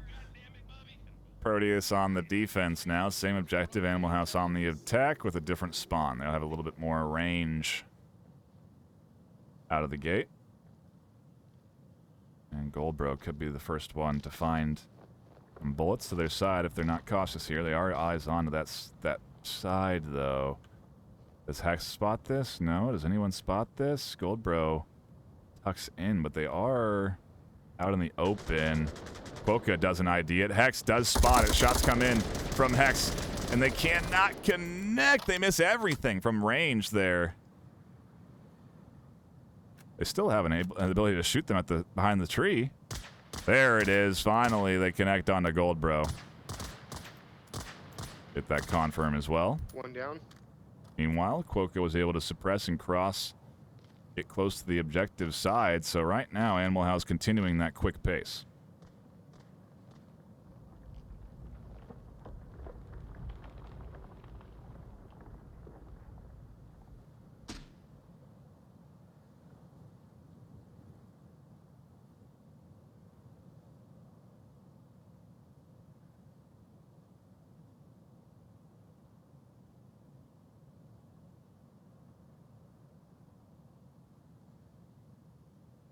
Just being patient. Animal House on the rotation to get everybody else up over onto that north side, as you can see even the overhead. Hex going down means that they have no longer much coverage in the south outside of Quokka. That's going to be a confirm there, so no res available. Oh, and Quokka gets tagged up from a different distance by Lord Beardsteak, shutting down that aggression up on that top. Nice eyes from Lord Beardsteak to be aware of that. Animal House down to 3 on the attack.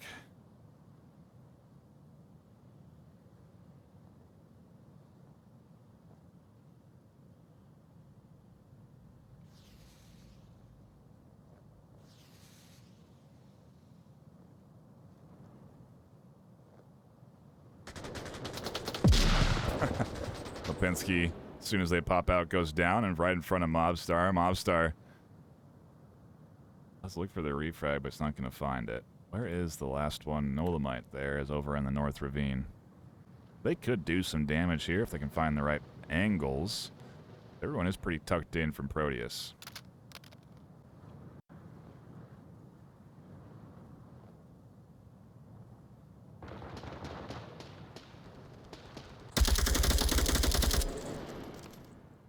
There's one by the tin wall where I was at.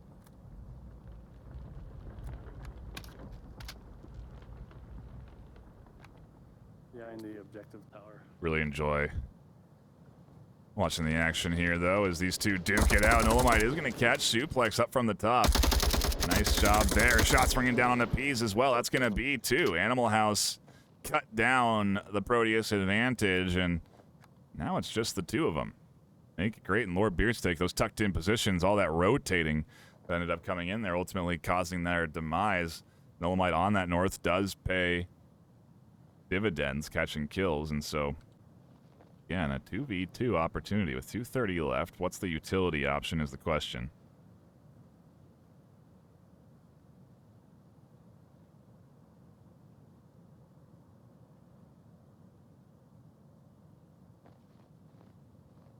And Nolamite is going to cross out, gets past Beardsteak's initial line, and Beardsteak takes up the next one as they find that kill. Mobstar, however, does make it across. They're going to catch one.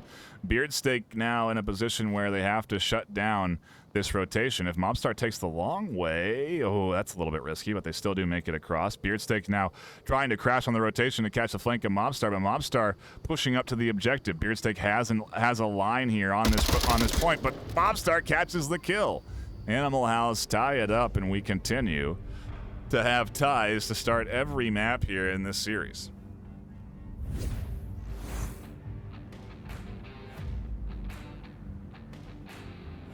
See some very old hats coming in here. Folks that have not been around for quite a while, so appreciate seeing you in chat. Like I said earlier, it's been a lot of new, which has been great. Tons of new people coming in, enjoying the game. Continuous flow of folks continuing to pick up Onward, and that's the beauty of it being available on the Quest and Quest 2 right now. Go ahead and download it on your mobile headset and play with anyone across the world, whether you're on PC or your headset. And so just seeing a consistent influx of players into the game, constant new teams getting shaped, and teams that historically have not been at the top making their way up. And so it's really fun for me as a caster that's been around for so many seasons to see the changing of the old guard, so to speak. And Proteus, not necessarily a new guard, but, you know, coming in season 11, and with a lot of their players at least, ultimately a team that was created this season, and again, playing very well up against Animal House, who, like we said earlier, have been around since season 4. Season 13 has been awesome to tune into and cast, and I've been enjoying the heck out of it so far, as have the players, so it seems. Back into the action we go, though, for round number 3. I always find it interesting that people want to come in and complain about a game that they don't play anymore, but that is the nature of the internet.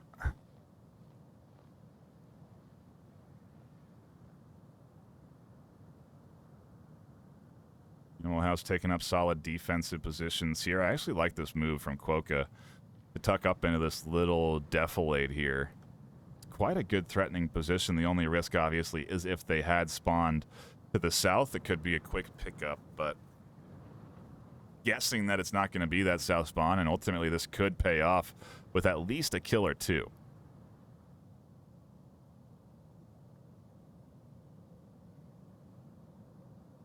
Oh, I'm definitely clicking right there. Let's not do this then. We're going this way. Like to see that out of Quokka. Recognizing that about half their body was in the snow. Granted, you certainly could do that in real life. Bury yourself in snow. I don't know how much of an advantage that would be on defending an objective. Either way, this rotation could cost them. It's a big one, and it's out in the open. And they thought they had that space cleared, but ultimately, as they cross, they get caught out. Wicked Hex does even the odds. 4v4 now.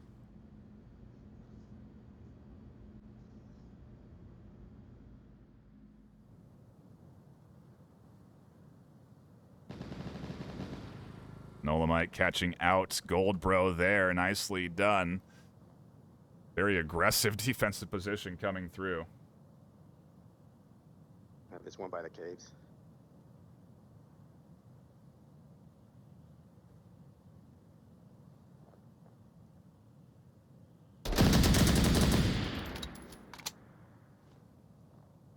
Almost finds the kill there. Utility coming in, but they've moved off the position in time for that nade to be ineffective.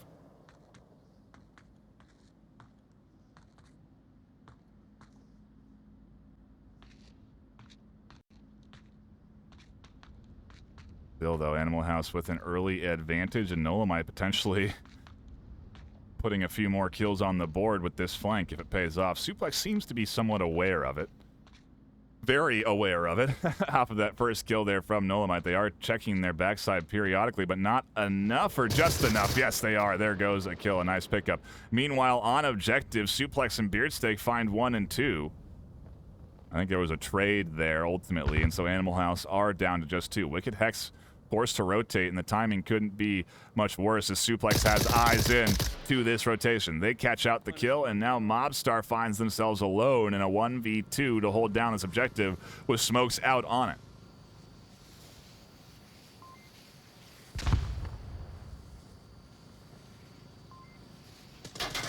Oh, there's shots coming in from Suplex. They actually team kill Beardsteak up over the top on the transfer. Mobstars into 1v1. Oh no, worst case scenario there. Suplex looking again for the shots. They jump off, they jump into cover, and they find the kill at the end of the day. The smoke there was denying vision. We couldn't see that through the irons, the first person perspective, but Suplex does catch the kill, and Proteus take another round. A Marsoc won this time though, and just barely, but they get it. Up 2-1 on map number 3 here.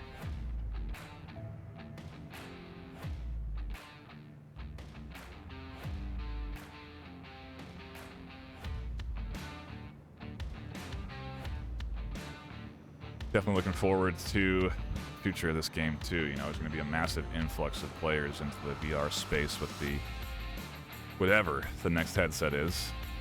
We always see big spikes there, and so it's going to be very exciting times, especially again when we get down into that November, October timeframe where we have Echo Arena season finals, the Onward season finals, Pavlov season finals, and Snapshot. Our best to coordinate the efforts so that they are spread out and not overlapping as much. We will have qualifier dates and final dates for some of the tournaments overlapping, but it is going to be a ton of esports in the back half of this year, and I'm really looking forward to all the hype that we're going to be generating there around those finals. And so, yeah, it's I know someone asked how I'm doing, and like I said, been very busy, a lot going on with the VRML, a lot going on with every game, really. Onward, Echo. Good times. It was a very fun time to be involved in the VRML, and like I said, we should be adding some new folks into the team soon enough, as we have plenty of applications that have come through. Back to the action we go, and what started out as a bit of a pistol you know, messing around session ended up with actually bullets being wasted. You have a finite amount of ammo, and you can hear Flex kind of talking about it. Anyway, Proteus go on the defense. They have the 2-1 advantage.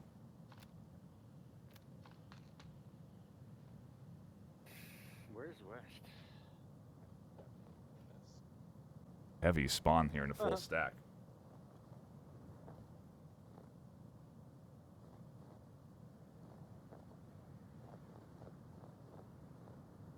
Start of the round, though, is setup time. We can take a look at the overhead, get an idea of where this push is coming in. Maybe we should be focusing more on Quokka, as they are getting right up into the mix out the gate early. This is going to be an Animal House push up through the middle, and that's going to be effective.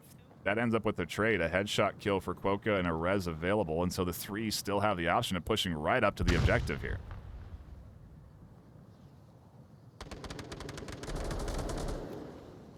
Another trade.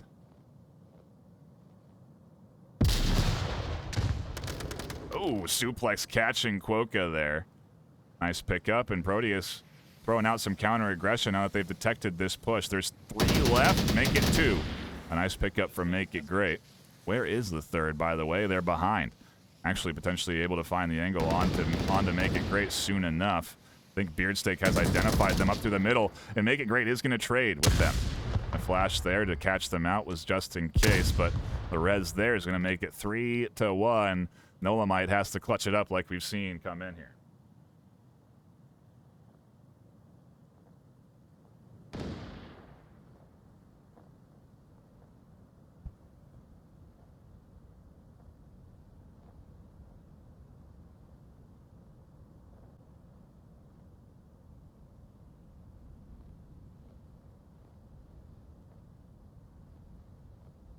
Interesting route they're taking here. They have a lot of time, too. 3:50 left on the clock.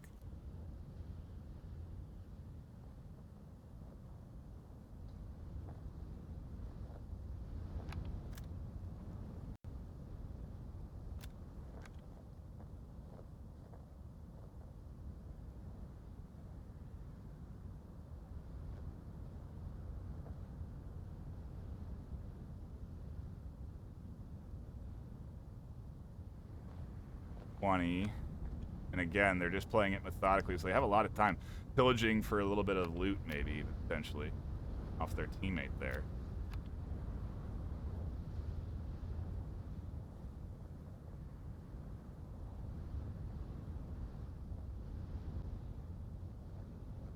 Ultimately, though, no one has eyes on Nolamite's angles here. You know, Suplex is audio cue, basically listening for audio on the other side of this rock. Great has the line on where they initially pushed from, and Beard is holding on objective. But Nolamite has sort of the flexibility to work around this rock here. Again, they do have to play it pretty quietly, which they're doing. Going prone minimizes that audio exposure, as long as you go prone slow enough. This corner peek, though, is going to be tough. They actually... Ooh, Ooh, if Make It Great holds that line, they are going to see the barrel, the arm. No, the leg peeks out first on the prone movement there, and Proteus ends up with the trade. 2 left on the board. 3-1. Getting locked in here.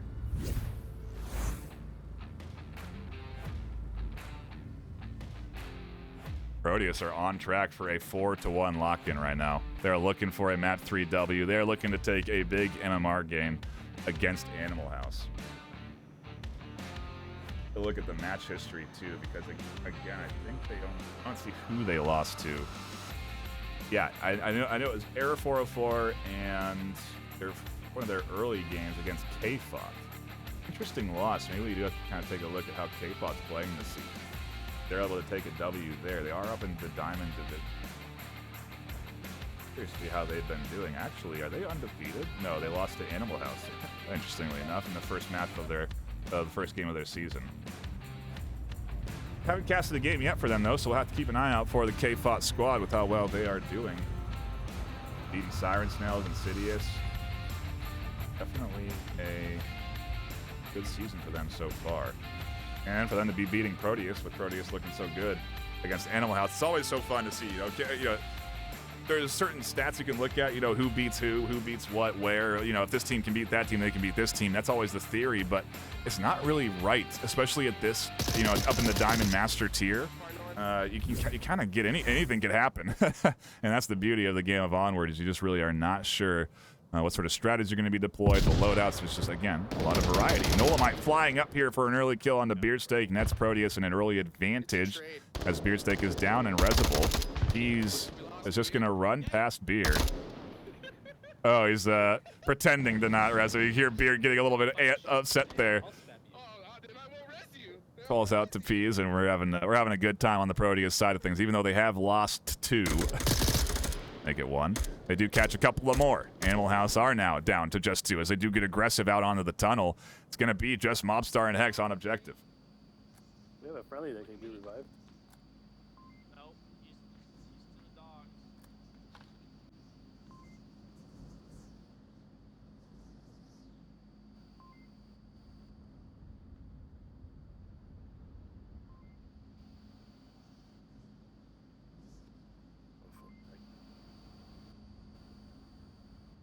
Nice setup here at deep angle. Peas. Ooh, almost. I don't think you can. Well, some players really do know their pixels and are aware of this potential position. Nice job there from Beardsteak to catch that kill. Ooh, that's a good nade. Doesn't go far enough. Lipinski tucks into the corner in time and catches Peas on the swing. Nice job there. Nobody pushes through the other doorways, and Proteus wastes an opportunity to really charge up and pinch on this objective.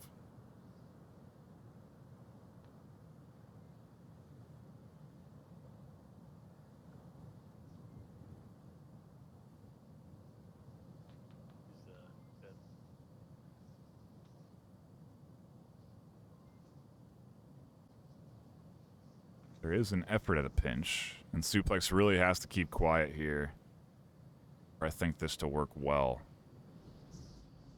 Where is Goldbro trying to push in from? Yeah, the L. That's going to take some time. Especially if they do it silently. And they don't want to make audio cues, because right here, Lipinski could hear them on that corner. I think they can hear them on that corner, if there's any audio there. And so Goldbro has to take their time. Have to wait for Suplex.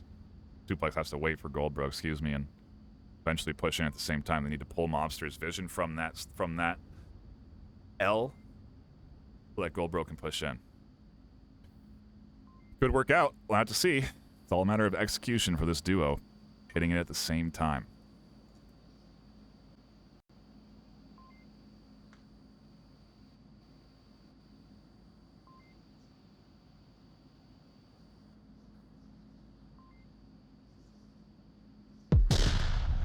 Or detonating. Goldbro's there, and Goldbro finds the kill. That opens up the entry for Suplex. The duo has to push in now, as it is all up on Lipinski's shoulders. How many times have we seen this today? Lipinski, can they clutch another one? Smokes come in, gives you an idea where those are at. Can't see them again in first person, so for now, a Suplex unidentified. Goldbro makes it across. Lipinski comes charging forward. Goldbro's on objective, and it's chaos. They tuck in and actually catch one. The smokes here are thick and denying vision on the Suplex, so Lipinski survives a little longer. Suplex tries to catch the kill on Lipinski, ducks down to avoid the shots. We're into a 1v1, and Lipinski clutches it again. Hey, I'm the one doing the announcing, Lipinski, not you. Well, I guess we both said the same thing, clutching it again. I mean, I don't know how many more clutches one man can put up in a series. Finds the kill, plays around the smoke. Oop, we're a little late on the clip. Apologies, folks. We missed the kill. All we see is Lipinski celebrating, which I guess is fine. Keeps Animal House tight, though. Keeps them in this. Every round matters, and they do not want this series to be a total blowout. Right now, the total scoreline is, oh boy, the math, 11-7, which really isn't bad. If they can actually turn that scoreline into 11-9 with a map win here, they're not going down too much in MMR. Proteus still get a good, will get a nice boost that they need, obviously, to keep climbing up this ladder. But Animal House doing a good job of battling in every map so far this series. Back to it we go. Animal House on the attack this time. They have to lock in a Marsoc round. They have a quick spawn onto the objective so they can play things out very quickly. We'll have to see what we get. We go into it for round number 5. Yeah.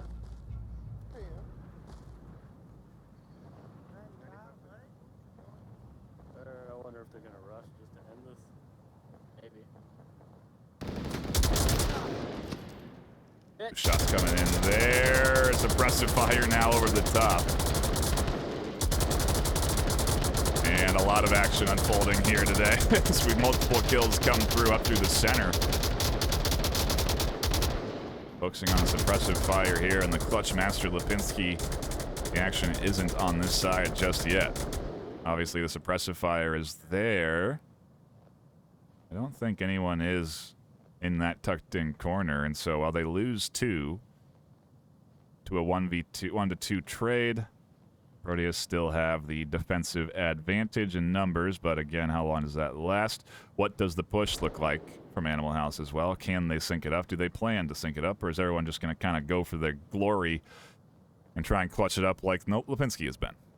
That's the question today.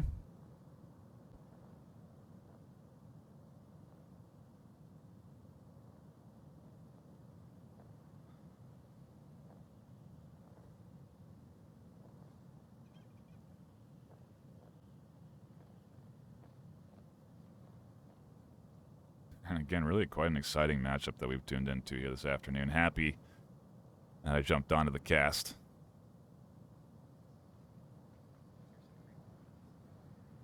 God, you guys want to push the whole fucking map and now you want to take it 10 miles an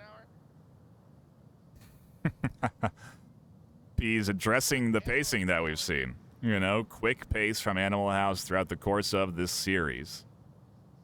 And as they find themselves in a place where they could lose map 3, they have slowed their advancements up a little bit.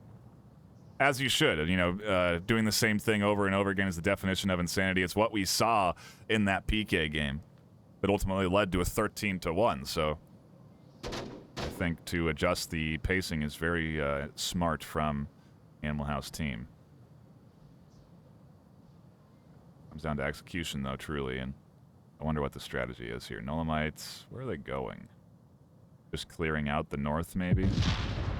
Oh, a C4 detonates right onto Mobster. I was waiting for that one to go off. Pretty common to throw a C4 somewhere along the wall, anywhere up against the wall, anywhere up against the barrels, so that you can shut down an advancement from that side. And they do that nicely, and if Peases continues to push it out, they could catch a kill onto Lipinski on the corner here. Lipinski obviously aware of that threat, though, as those shots did come in, and they really need Nolomite to draw some attention here. Nice swing there from Peas to catch the kill. Nolomite is alone in a 1v4. Can they become the clutch master is the question. They've got 5 kills so far today. It's out of the reach.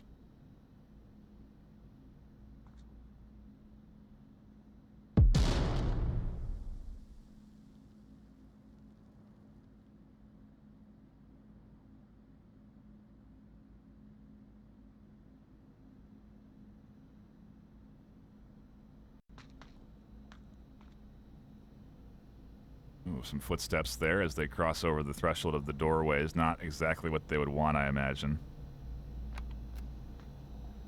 Trying to minimize their audio here.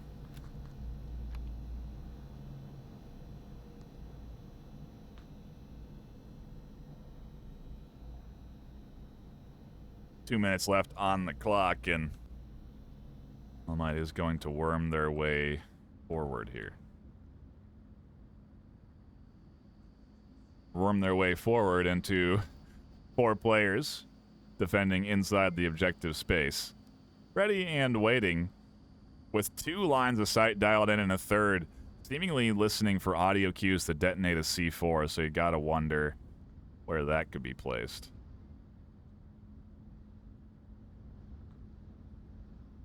Could be anywhere. Elamites going to work their way ever so slightly forward into this death trap, though.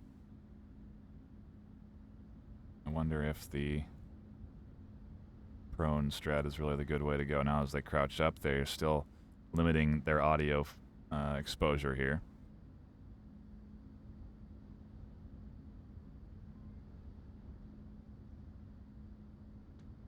Slowly working forward into Suplex's angle, and down they go.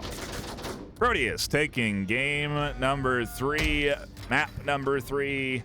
The final round locked in 4-2. Total scoreline 12-7 at the end of the day, and Proteus performing quite well here this afternoon. Happy to see a team new to this season doing as well as they are and so high up into that master tier.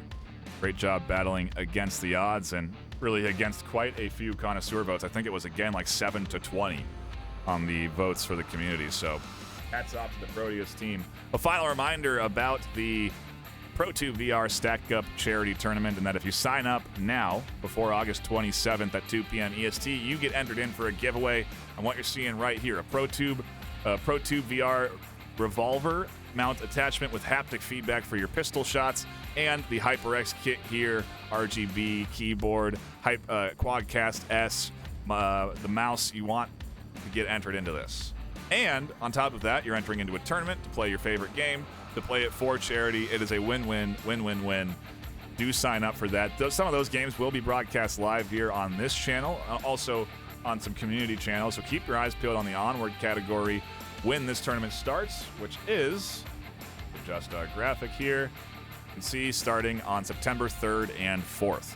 So coming up pretty soon. Registration ends on the 3rd, technically, but obviously that you want to get in before the 27th so you can get your chance at that giveaway. A $3,000, $3,000 in hardware in prizing for the prize pool. So something also to compete for on top of, I mean, come on.